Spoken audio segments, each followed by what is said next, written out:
public hearing. Notice is hereby given.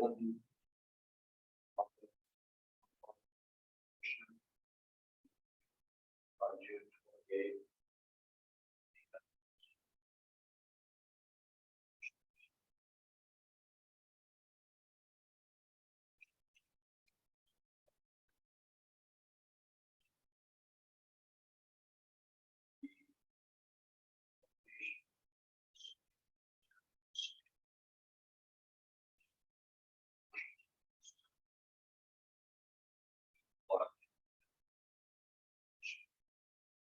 Subdivision.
It's the PowerPoint.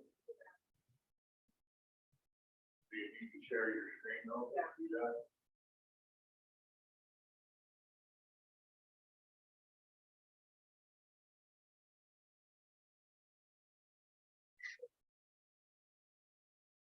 Okay. So we received a request to vacate an easement in lot 7 and lot 8 of block 2 Mountain View Addition, division number 1, and submitted by 2N NV LLC for Eric Burke. If you go to the next page, this is the application received by Public Works on 5/10/2023. Next page. This is a legal description of the proposed easement vacation. The important part is on the next slide. The next slide shows where this easement is located. Lot 7 and lot 8. It's 15-foot wide utility easement that was there. They are wanting to build some storage units at this location as part of this easement, where they're going to end up having some of their buildings, so they wanted to vacate it. The aerial map is on the next slide, showing that there's really nothing there that we found. Next slide shows the lot block breakdown. Lot 7, lot 8. It kind of goes right to lot 8. So the next slide kind of show the adjoining property owners within 300 foot of lots are notified and required by Idaho. Public. One adjoining property near Bob Bush at 375. Questions about the delivery of irrigation water, which is being taken care of in a different easement, specifically for irrigation water. Utility companies were all notified. We did not receive any objections to the proposed easement vacation. The last slide again shows kind of where it's affected. It goes to lot 7 and lot 8. And we just vacate an easement that is not being used. Question. Did that easement, I assume that it went through those other lots? It may have gone through those other lots, but that was not part of the request to vacate. But is that easement still in place on those other ones? That I'm not sure. And the boat. Above, I don't think it is. Below, I'm not sure. You see my concern, get kind of quick change. We can build, that easement is still on both sides.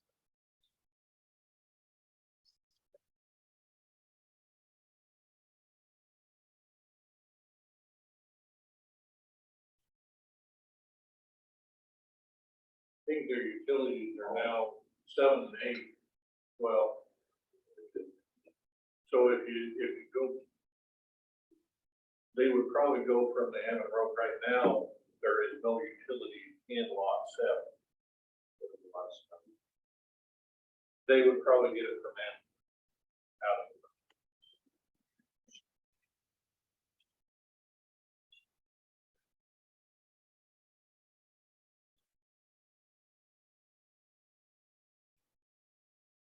Yeah, that one slide back about 3 or 4, I thought it showed a line above and below.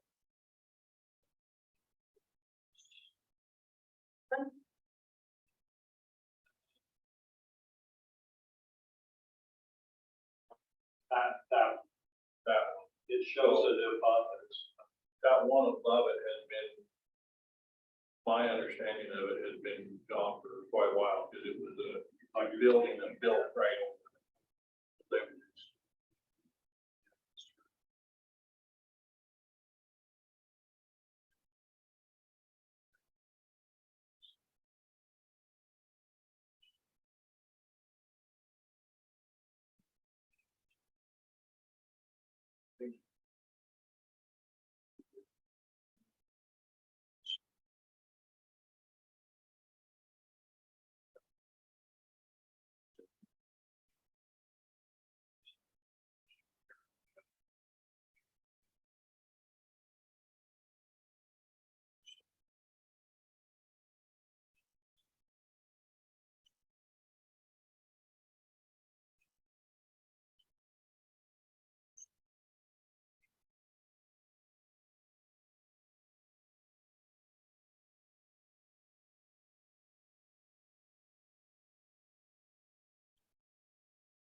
So the next is an opportunity. There was a letter that was sent out about the lead item. Foundation you have, and tracking number is online. But we sent out the letter that said you can sign the waiver or you can show up at a commissioner hearing or a meeting to talk about your concerns with these bridge projects. There's nobody here, but Brandon, if you want to share your screen, I think you're able.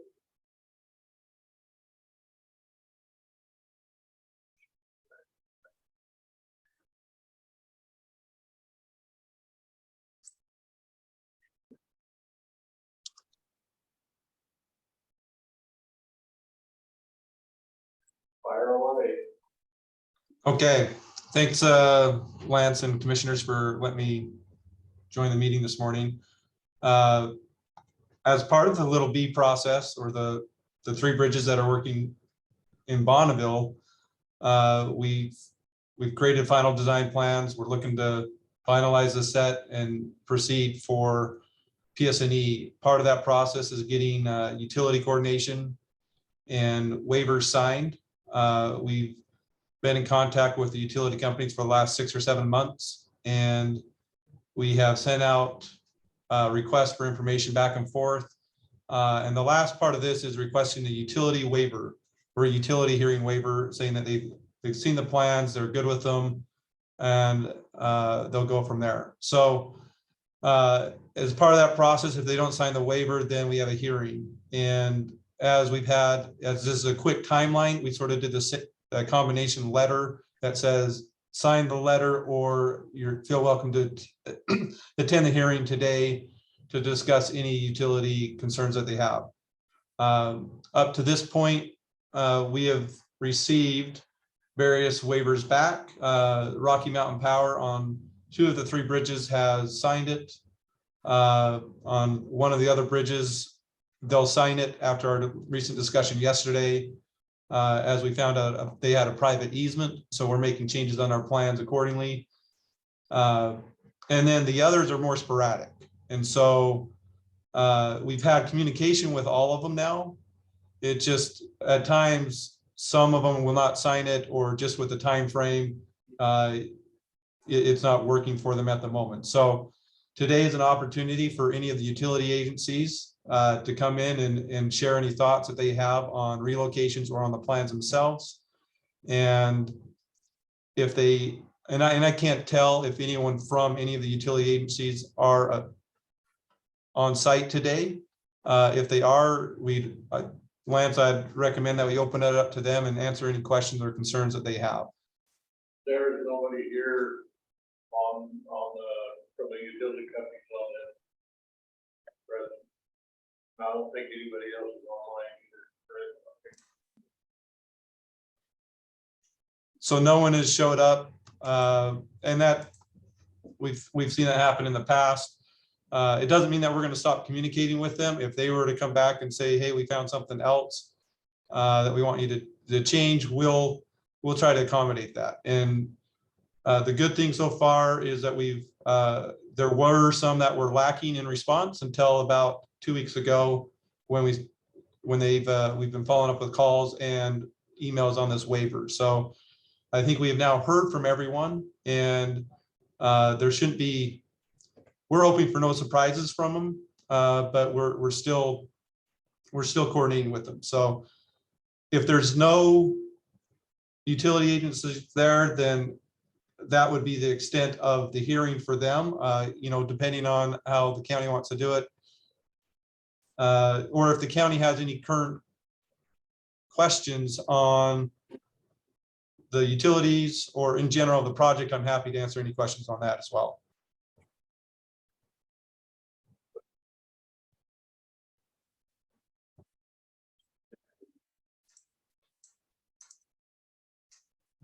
So without anybody here, well, this was an opportunity for them, if they didn't sign the letter that Taylor sent out, come and notify you of it. Since nobody's here to bring up any concerns on these regretted. There'll be noted in the documentation that a meeting was held, they had an opportunity to come and not show up.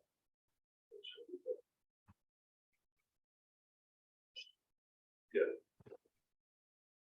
Anything else, Brandon? I had a tough time hearing on that one. Did you say anything else, or? Yeah, anything else? Nope, I think as you mentioned, and we've mentioned before, there's just an opportunity. It sort of follows some state statutes as we work with LTAC and AKD projects. It just provide every opportunity we can to the utility companies to weigh in on things. Well, these 3 bridges are in the LILB program, and they're getting close to the end of the design process. There's not a whole lot more change. Yeah, the 3 bridges, 55th, 129th, and then 33rd, and 33rd doesn't have a whole lot of utilities anyway on that one. So. Okay. Thank you. Okay. Well, if there's anything else that comes up, let Lance know, or Lance will be in communication if we need to on anything else. So thank you for giving us this opportunity. Okay, thank you. Okay. Yeah, next. You want to take that?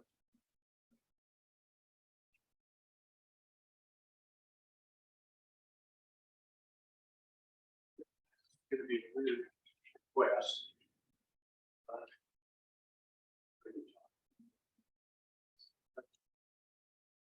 No. Cases that don't.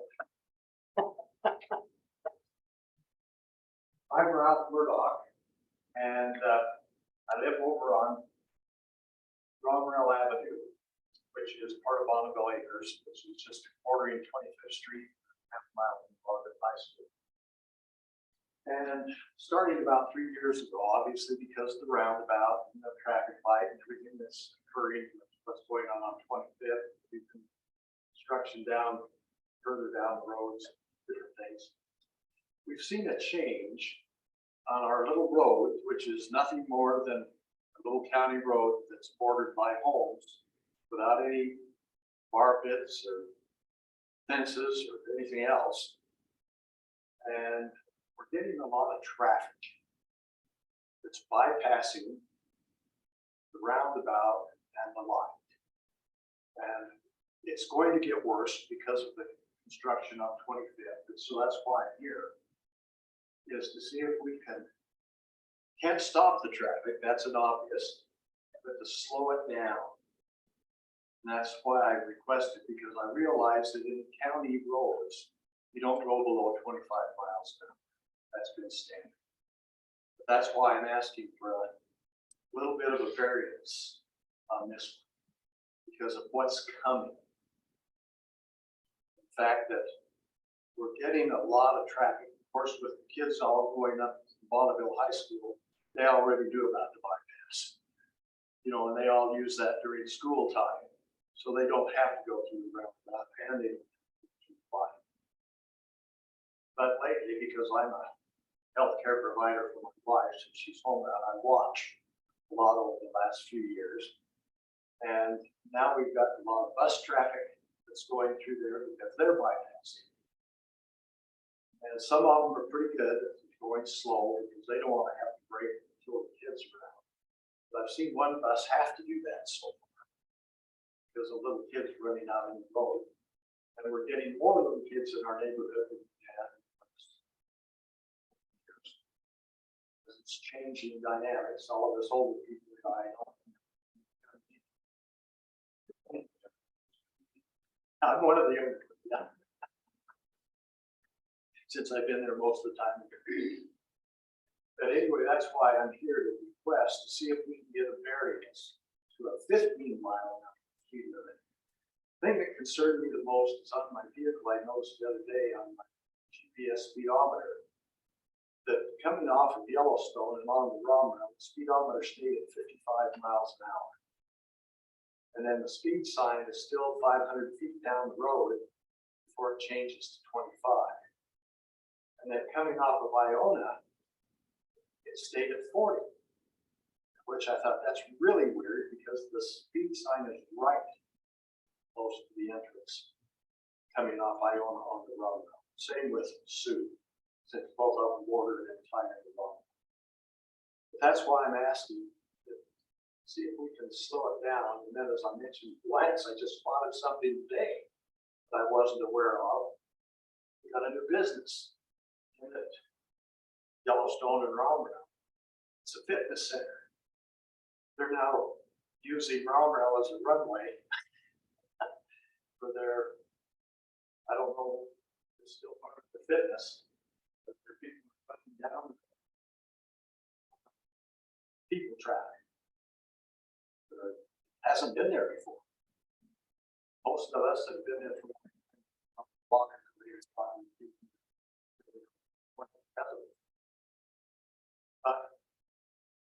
That's what I'm here to do is request change in sign to go to 15. And I need to be happy to do all things the sign. All I need to do is get them. But thank you. What is the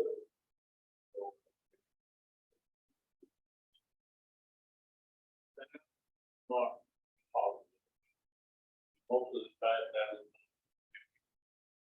fine. sign sits right on Shoshone and Romerell, as well as the one that comes off of Iona. There's no commercial traffic.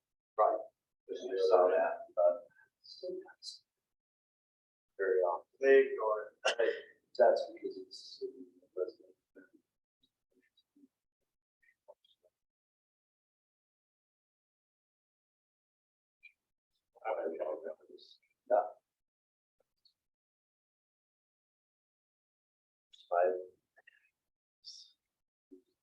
Yeah, see, all of the commercial traffic that was supposed to be there when it was originally put in as an industrial park would have been shown in the upper part of Romrel to Yellowstone. But that's kind of all, the dynamics are all changing. I think that's across the, so it's back and forth. Happy to suggest that. All those folks.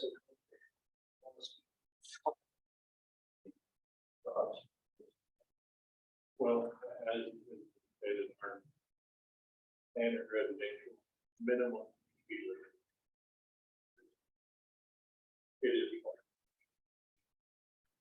the location of the sign. 500 off the highway, and that's probably, that's where the residential part starts. We can do that and possibly with that. We have not signed any less. Unless it's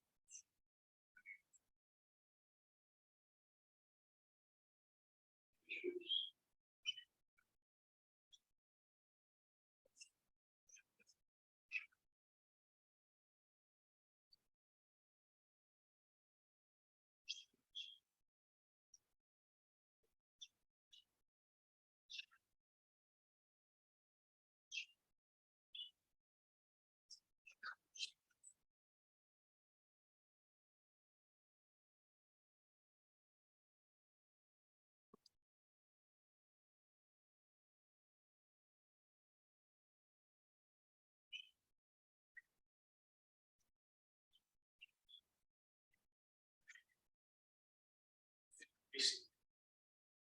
Yeah, I think it's the same thing. I know we're getting a lot of the bigger trucks coming through because again, they don't want to go through the line. If they have found a way to bypass it, you put more truck traffic.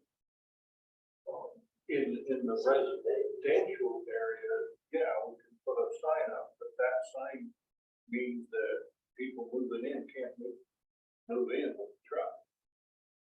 I mean, once you put a no truck, there's no truck, we're still out. Well, that's why we understood, we're not going to be able to stop the traffic. We just want to slow it to where we can get them to slow it down because we know what's going to happen when they start the construction on changing everything on 25th. Do you anticipate it being better once it's changed though? We will, except during school times. The school traffic will still come through there. That's been done for the last 40 some odd years. But all we can do is try to slow them down. And yes, it is the kids. We know that. All of us have been through that age range. But Let's get that out there.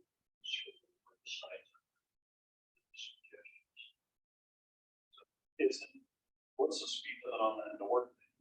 It should be 25, it's 25 all the way, it would be 25. In almost all subdivision.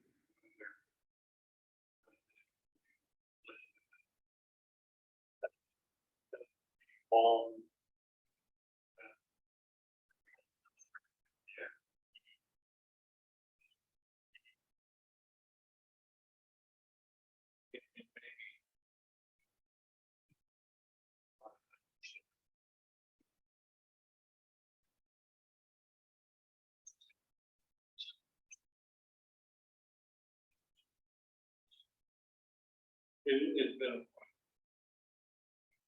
any travel study on wrong route. I mean, I don't know that we've ever done it. Well, let us work with minutes.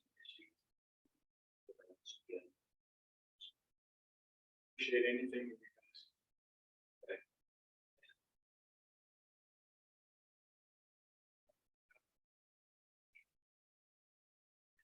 Garrett brings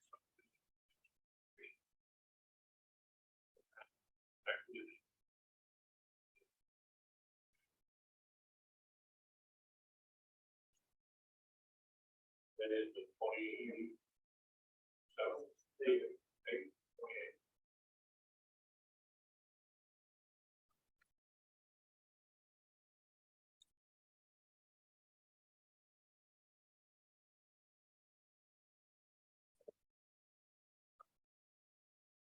Through the LILB program, they went through kind of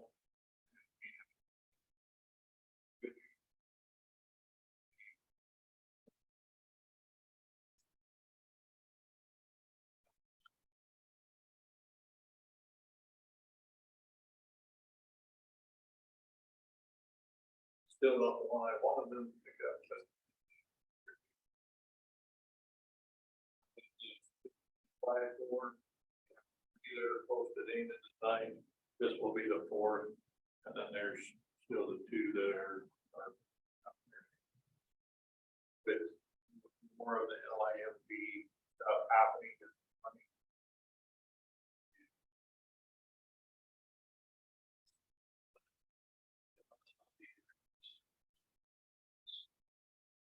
Maybe a lateral. It is, by the way, it is labeled.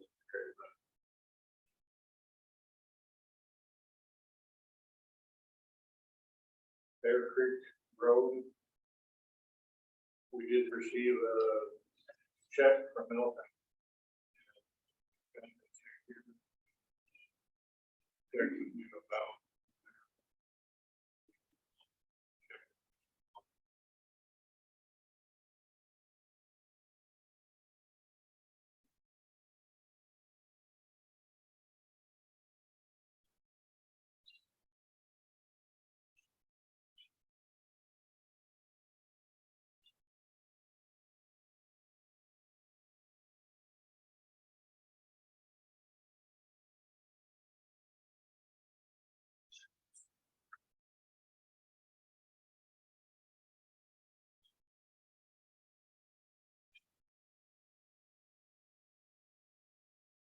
Fairly simple.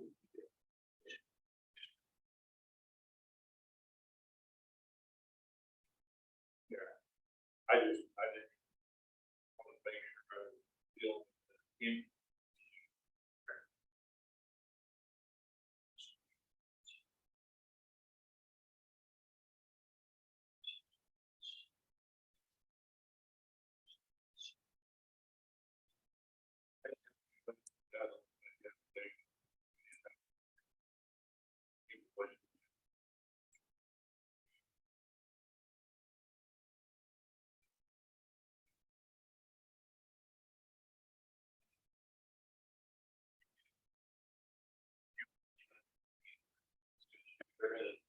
Their assessment engineering. Don't have them hired yet. We have been putting together a scope of work to get the cost estimate, and I will bring that to the district. Say, here's what they've given us for stuff we work. Sign it, whatever. And we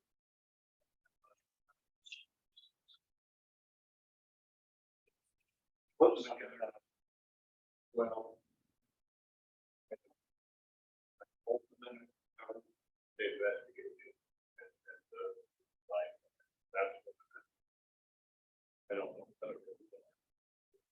Steve, I'm hoping to get the first draft of that probably next week. With their as well, I did hear back from Tracy Hall today. They are going to open that ATV trail to vehicular traffic. They're going to sign it that no trailers. They're going to also sign it as like the single lane from there now. So that is going to be it's listed as an ATV trail, but they're going to open it up to vehicular traffic. Over your own risk. Yeah. Okay. I think that's all I have.